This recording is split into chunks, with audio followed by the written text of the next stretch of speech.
Bonjour à tous. Quelle est la situation au Venezuela ? Si l'on en croit les médias, le Venezuela est aujourd'hui gouverné d'une main de fer par Nicolás Maduro, le successeur du défunt dictateur Hugo Chavez, et sa gestion du pays est tellement chaotique et corrompue que les Vénézuéliens se soulèvent en masse. Mais Maduro s'accroche au pouvoir, il réprime ses manifestations, faisant jusqu'à maintenant plus d'une centaine de morts, et bafoue les droits de l'opposition à l'Assemblée nationale. C'est l'interprétation que l'on nous donne de la récente constituante favorable à Maduro et qui n'a pas été reconnue par la communauté internationale. Ainsi, le régime vénézuélien glisserait tout doucement vers une dictature qu'il va bientôt falloir renverser afin de rétablir la démocratie. Une dictature tente de se survivre au prix d'une détresse humanitaire sans précédent, de radicalisation idéologique inquiétante, alors même que les ressources de ce pays restent considérables. Donc, comme pour l'Irak, la Libye, la Syrie, on nous prépare psychologiquement à accepter une guerre au Venezuela au nom de la défense des droits de l'homme. D'ailleurs, des exercices militaires conjoints impliquant la Colombie, le Pérou, le Brésil et les États-Unis se déroulent actuellement dans la région amazonienne sous le nom de America United. Par ailleurs, le président Trump a récemment déclaré, concernant le Venezuela, qu'en cas de nécessité, l'option militaire était une possibilité. La situation est donc extrêmement tendue et il est important, pour cela, de comprendre ce qu'il se passe dans ce pays.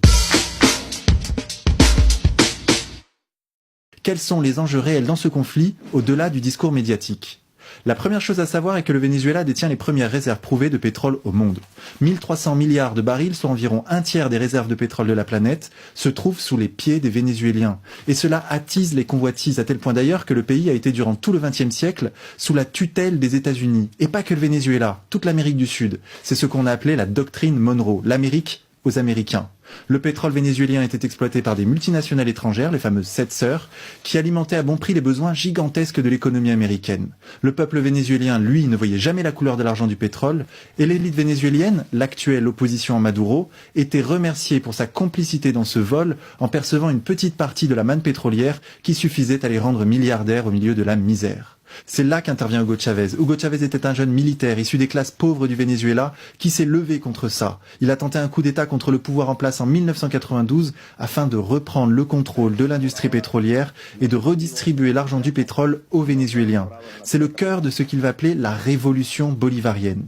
Son coup d'État va échouer, il sera enfermé durant 2 ans, mais deviendra tellement populaire qu'il sera élu en 1998 démocratiquement. Puis durant les 14 années suivantes, 5 fois en son nom propre, 14 fois sous l'étiquette de son parti, toutes ces élections furent dûment validées par les organisations internationales. Qu'a-t-il fait au cours de ces 14 années de pouvoir ? Eh bien, ce qu'il faut souligner, c'est qu'il a tenu sa promesse. Il a effectivement nationalisé l'industrie pétrolière avec beaucoup de difficultés et en a redistribué les revenus aux Vénézuéliens à travers des programmes sociaux pharaoniques. On parle d'environ 400 milliards de dollars redistribués en 14 ans. Une détermination, un charisme qui vont lui permettre d'imposer des changements radicaux dans un pays alors à l'ombre des États-Unis.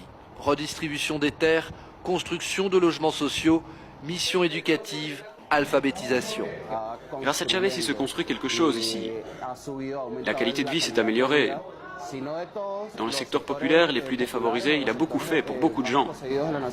Des programmes sociaux dont d'ailleurs on peut discuter du rapport coût-bénéfice, mais dont il est indéniable qu'ils ont permis à une grande partie des Vénézuéliens d'améliorer leurs conditions sociales. Taux de pauvreté passé de 50% à 25%, taux de pauvreté extrême passé de 25% à 8%, indice de développement humain qui a progressé, malnutrition et analphabétisme éradiqués. Toutes ces données proviennent des Nations Unies et ne sont remises en cause par personne, pas même par l'opposition vénézuélienne.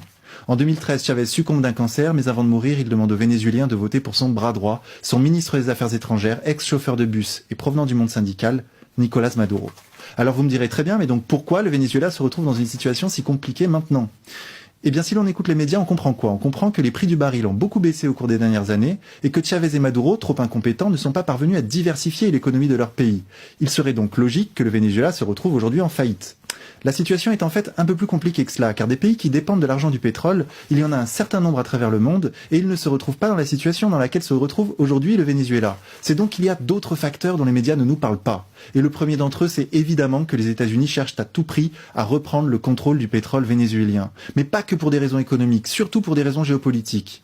En effet, Hugo Chavez a arraché le Venezuela de la sphère d'influence des États-Unis. Mais pas que le Venezuela. Toute l'Amérique du Sud a suivi ses pas et a emprunté durant une décennie la voie de l'indépendance, la voie de l'anti-impérialisme. Et ils ont pu le faire notamment car les États-Unis étaient très fortement impliqués dans une autre région du globe, le Proche-Orient. Souvenez-vous les années 2000, guerre en Afghanistan, puis guerre en Irak, puis les printemps arabes, guerre en Libye, guerre en Syrie. Pendant ce temps, l'Amérique du Sud s'émancipait et renforçait ses liens avec la Russie et la Chine. Mais depuis quelques années, la situation se complique pour les États-Unis. La Syrie, soutenue par la Russie, tient tête aux États-Unis. Ils ne parviennent pas à déverrouiller cette région stratégique. Il n'est donc pas étonnant que, parallèlement à cet échec relatif, ils se reconcentrent sur ce qu'ils considèrent comme étant leur précaré naturel et dont ils ont perdu le contrôle au bénéfice de la Russie et de la Chine, l'Amérique du Sud. Voilà ce qui explique ce qu'on observe depuis quelques années maintenant, le rebasculement brutal des gouvernements sud-américains dans le giron des États-Unis. On l'a vu avec le gouvernement du Paraguay, du Chili, de l'Uruguay, de l'Argentine, du Brésil, du Pérou, sans parler de la mort de Chavez ou de Castro, qui ont participé à l'effritement de cette grande alliance anti-impérialiste qu'ils avaient construite main dans la main au cours des années 2000. Cette grande alliance est en train de se dissoudre, l'Amérique du Sud rentre de force dans le rang et le Venezuela se retrouve isolé, son gouvernement fragilisé. C'est le fruit d'une stratégie de containment de la part des États-Unis visant à affaiblir l'influence chinoise et russe dans la région. Et cette stratégie a un volet économique très important. Le Venezuela subit actuellement une pression économique colossale qui s'exerce de différentes façons. Par exemple, il est prouvé que les industriels nationaux et les importateurs hostiles au gouvernement vénézuélien pratiquent ce qu'on appelle l'agiotage, qui est un grand classique des révolutions et que l'on a d'ailleurs connu sous la Révolution française. De quoi s'agit-il ? Cela consiste en stocker des marchandises pour faire monter leur prix et les vendre au moment où leur prix est le plus élevé. Cela crée de l'inflation et des pénuries. C'est à ce sabotage économique auquel doit faire face chaque jour le gouvernement vénézuélien. Mais le problème majeur de l'économie vénézuélienne reste sa dépendance à l'égard des importations. En effet, le Venezuela ne sait pratiquement produire qu'une seule chose, c'est du pétrole. Il est donc dans l'obligation d'importer la quasi-totalité de ses biens de consommation, ce qui fragilise grandement son économie et l'expose aux attaques extérieures. Des pays comme le Venezuela ou le Nigeria avaient établi des budgets équilibrés en tenant compte d'un baril à $110. Pour eux, cette chute des prix du pétrole est une catastrophe. Le Venezuela en est réduit à demander de l'aide financière à ses grands frères des pays exportateurs de l'OPEP. La Russie, qui doit déjà faire face à tout un éventail de sanctions de la communauté internationale en raison des événements d'Ukraine, est extrêmement fragilisée. Mais il est absolument malhonnête d'imputer à Chavez et Maduro la responsabilité dans cette situation lorsque l'on sait qu'aucun gouvernement avant eux durant un siècle n'ont ne serait-ce que tenté de diversifier l'économie du Venezuela. C'est pour cela que Chavez et Maduro n'ont pas réussi le pari de la diversification industrielle et agricole. On ne modifie pas la structure économique séculaire d'une nation en un claquement de doigts, surtout lorsque l'on est constamment attaqué. D'ailleurs, cette spécialisation du Venezuela dans l'industrie pétrolière qui est montrée du doigt par tous les médias comme étant la preuve de l'incompétence du gouvernement vénézuélien, d'où vient-elle ?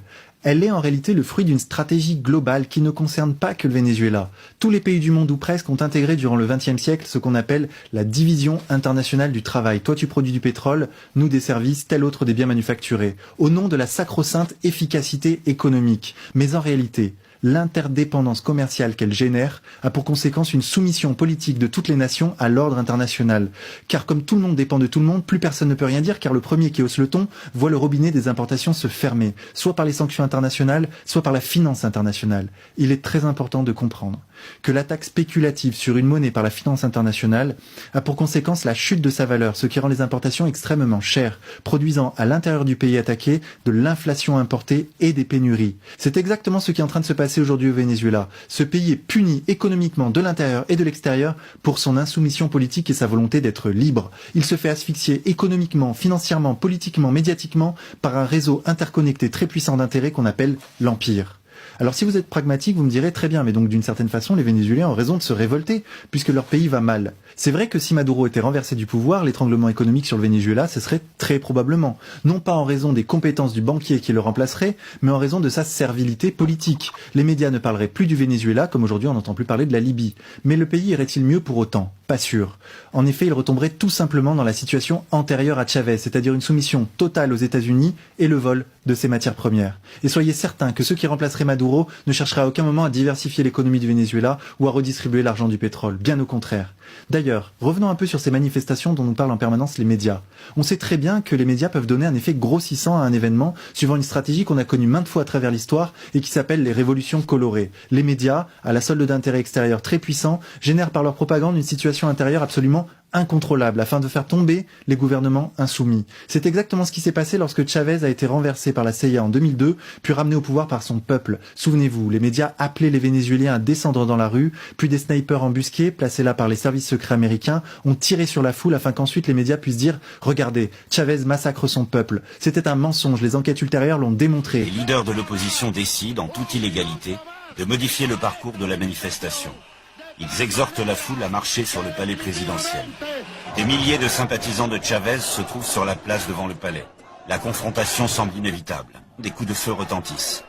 Des personnes sont touchées à la tête. Il apparaît très rapidement que la foule est la cible de snipers.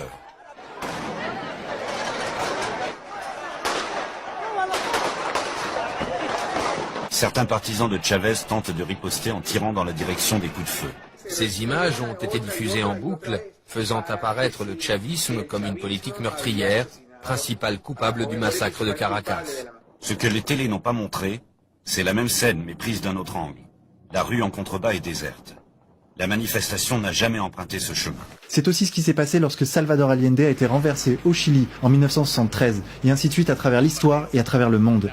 Bien évidemment, les révoltes, les manifestations violentes, les guerres civiles sont autant d'instruments utilisés par les puissances d'argent afin de soumettre les peuples et de faire plier les gouvernements non alignés. Pour conclure, il n'est pas question pour moi de dire ici que tout va bien au Venezuela, qu'il y fait bon vivre, ni même que le gouvernement n'y est absolument pour rien dans cette crise, non. Simplement, il est bon de rétablir une saine hiérarchie des responsabilités. Le premier responsable du chaos au Venezuela, ce n'est pas le gouvernement vénézuélien, c'est les États-Unis, et pour être plus précis, l'Empire, qui cherche à reprendre le contrôle politique de la région contre la Chine et la Russie, et le contrôle économique du pétrole vénézuélien. C'est pour cela que ce pays est en crise. Et l'on peut accuser ici les médias internationaux de pratiquer l'inversion accusatoire, en dénonçant un chaos dont ils sont en réalité en partie responsables par leur propagande. Soyons sûrs que ce que eux veulent au Venezuela, c'est la dictature, telle qu'elle a existé durant 2 siècles avant Chavez et Maduro, et qu'ils appelleront démocratie pour assurer les braves gens qui regardent encore la télévision. Et si le prix à payer pour instaurer cette dictature, c'est la guerre et le mensonge, comme ils l'ont fait en Irak, souvenez-vous toujours de l'Irak. 1 million de morts pour des armes de destruction massive qui n'existaient pas. Si le prix à payer pour instaurer cette dictature, c'est des larmes et du sang, ils le feront, comme ils l'ont fait impunément si souvent à travers l'histoire. Nous devons dénoncer cela de toutes nos forces. Il en va de l'honneur de la France.